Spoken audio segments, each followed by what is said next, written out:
En Italie, dans la région du supervolcan des Champs Flégréens, un tremblement de terre s'est produit, le plus fort jamais observé. Aux États-Unis, une tempête meurtrière a frappé en seulement 3 jours, provoquant près de 100 tornades. Au Brésil, sous la pression du vent, un symbole de la ville, âgé de 200 ans, s'est effondré. Mais une autre force de la nature détruit plus rapidement que les bâtiments, les routes et des régions entières, elle détruit notre capacité à éprouver de l'empathie.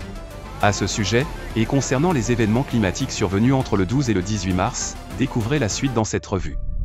États-Unis.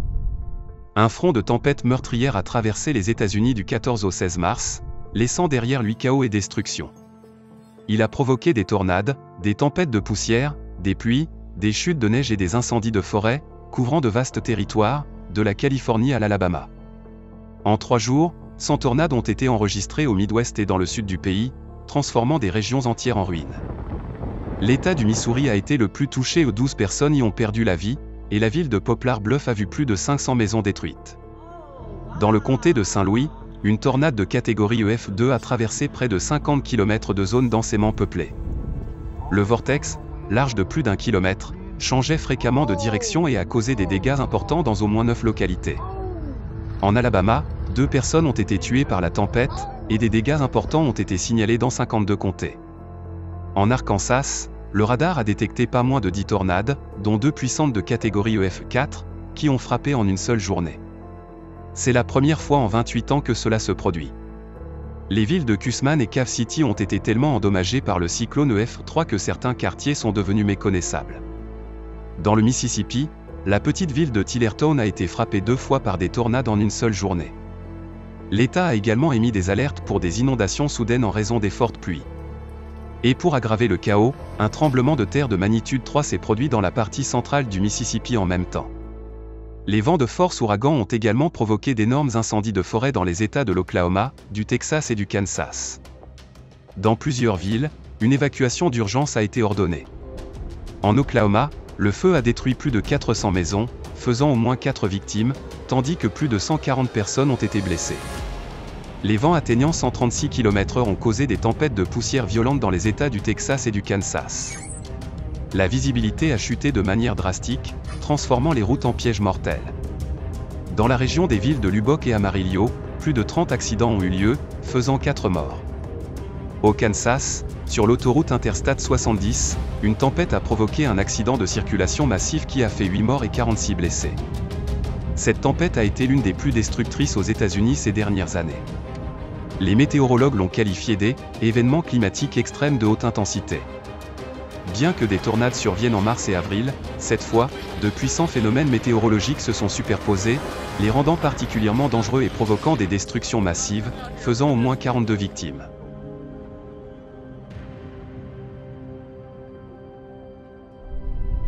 Pérou. Les pluies torrentielles au Pérou ont causé des inondations, des glissements de terrain et des avalanches. Dans la province d'Aymara, dans la région des Apurímac, le 12 mars, un glissement de terrain a inondé plus de 100 mètres de l'importante autoroute transocéanique reliant le Pérou au Brésil. Plusieurs voitures, arrêtées pour attendre la pluie dangereuse, ont été emportées de la route par un puissant torrent de boue. Les secouristes ont tenté de sauver les personnes piégées par le flot de boue liquide. Au moins 3 personnes ont perdu la vie et 9 sont portées disparues. Ce même jour, les rues de la plus grande ville de la région, Puno, sont devenues des rivières. La police a sauvé des personnes prises au piège dans l'eau. Le 15 mars, un glissement de terrain s'est produit sur une section de l'autoroute centrale Pasco-Huánuco, ensevelissant la route sous des pierres et de la boue. Des centaines de voitures ont été bloquées et les passagers ont dû traverser la zone dangereuse à pied. Espagne.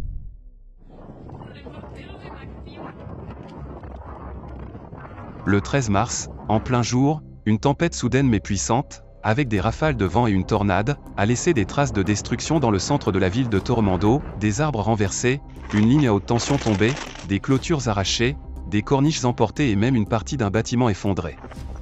Les témoins affirment que la tempête n'a duré que 10 secondes, mais cela a suffi pour transformer les rues en un chaos. Les habitants considèrent comme un miracle qu'il n'y ait pas eu de blessés.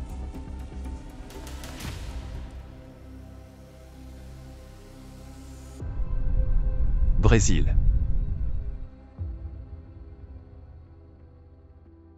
Le 12 mars, les habitants du Brésil ont de nouveau été frappés par la force de la nature.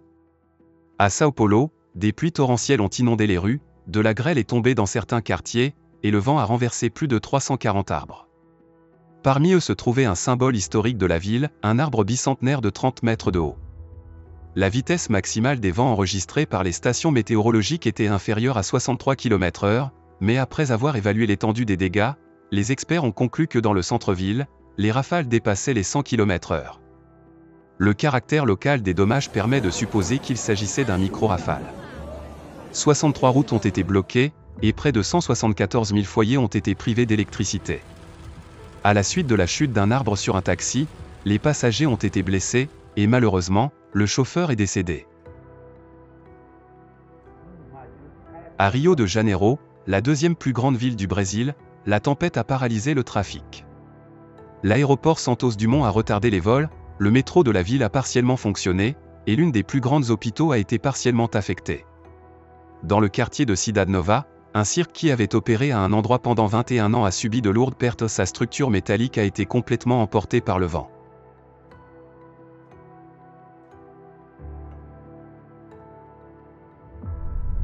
Italie. Le 14 mars, après de fortes pluies, les régions italiennes de Toscane et d'Émilie-Romagne ont été submergées par de puissantes inondations.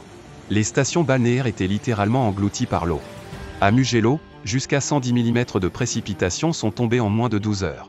À Florence, en quelques heures seulement, la quantité de précipitations correspondait à celle d'un mois entier. Un niveau d'alerte rouge a été décrété dans plusieurs villes. Les établissements scolaires et publics ont été fermés, y compris la célèbre Galerie des Offices. À cause des glissements de terrain, plusieurs petites villes ont été coupées. Les rivières, débordant de leurs lits, ont emporté des voitures. En Émilie-Romagne, en raison des inondations records, les autorités de la ville de Bologne ont évacué les habitants des premiers étages. Dans la province de Ferrare, au moins 5 tornades ont été signalées, et de la grosse grêle est tombée, avec des diamètres atteignant jusqu'à 7 cm. Dans la nuit du 13 mars, près du supervolcan des Champs Flégréens, à environ 2,5 km de profondeur, un fort tremblement de terre d'une magnitude de 4,6 s'est produit. Son épicentre se trouvait entre la ville de Pozzuoli et le quartier napolitain de Bagnoli. Selon l'Institut national de géophysique et de volcanologie, cet événement sismique a été le plus fort jamais enregistré dans la région. Le même soir, une série de 44 secousses de magnitude allant jusqu'à 1,7 a été enregistrée. Le tremblement de terre a vivement effrayé les habitants, qui vivent déjà depuis longtemps sous tension près du plus grand supervolcan d'Europe, qui montre des signes évidents d'activité.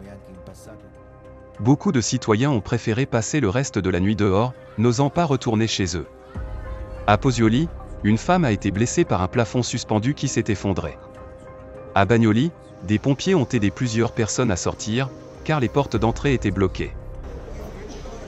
Les résidents des étages inférieurs ont pu sortir par les fenêtres. Les débris des bâtiments, y compris des morceaux du clocher de l'église Sainte-Anne, ont brisé les vitres des voitures garées. Les autorités ont évacué plus de 300 personnes dans les villes de Naples, Pozzuoli et Bacoli. Dans les 2 jours suivants, le 14 et le 15 mars, de nouveaux tremblements de terre d'une magnitude de 3,5 et 3,9 ont secoué la région, accentuant la panique. Il convient de noter que le tremblement de terre de 4,6 du 13 mars s'est produit sur fond de rapide augmentation de la vitesse de soulèvement du sol dans la région du supervolcan des Champs Flégréens. À la mi-mars, cette vitesse avait atteint 30 mm par mois, triplant les valeurs de 2024.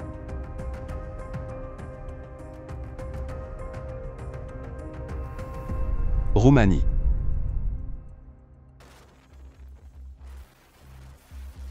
Le 13 mars, des tempêtes accompagnées d'orages, de fortes pluies et de vents violents ont frappé la Roumanie.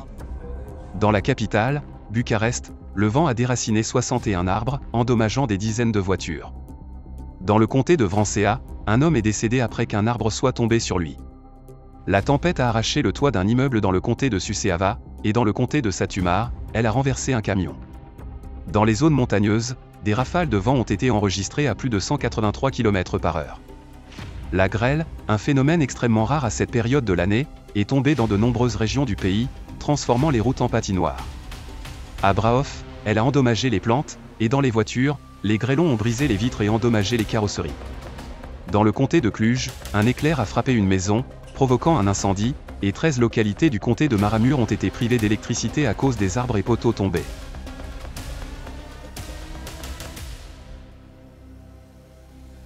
À la fin de ce reportage, nous souhaitons proposer à nos chers spectateurs une réflexion. Le nombre et la force des catastrophes climatiques ne cessent de croître, et, bien entendu, le nombre de victimes augmente également. D'après les témoignages des survivants d'un grave cataclysme, on sait que dans la plupart des cas, les gens survivent là où il y a entraide, compassion et soutien. Il est pratiquement impossible de faire face à la nature seule. Dans les premières heures, voire les premiers jours, les services de secours ne peuvent tout simplement pas accéder au lieu du drame. Et c'est alors que l'unique espoir réside dans ceux qui sont proches. Mais la vérité est que la tragédie ne suscite pas toujours la réaction appropriée. Notre psyché fonctionne de telle sorte que lorsqu'une seule personne meurt, nous éprouvons de la compassion. Mais quand il s'agit de milliers ou de millions de victimes, cela devient une simple statistique et l'empathie ne s'active pas. Il reste seulement la peur, et si c'était moi à leur place?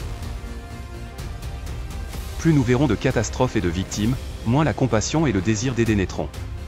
À la place, l'égoïsme grandira et la volonté de ne sauver que soi-même prendra le dessus.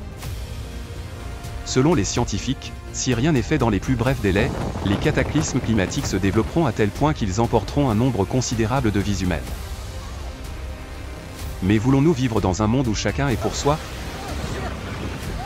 Et voulons-nous nous retrouver dans une situation où chacun risque de rester seul face à la nature, entouré de personnes hostiles?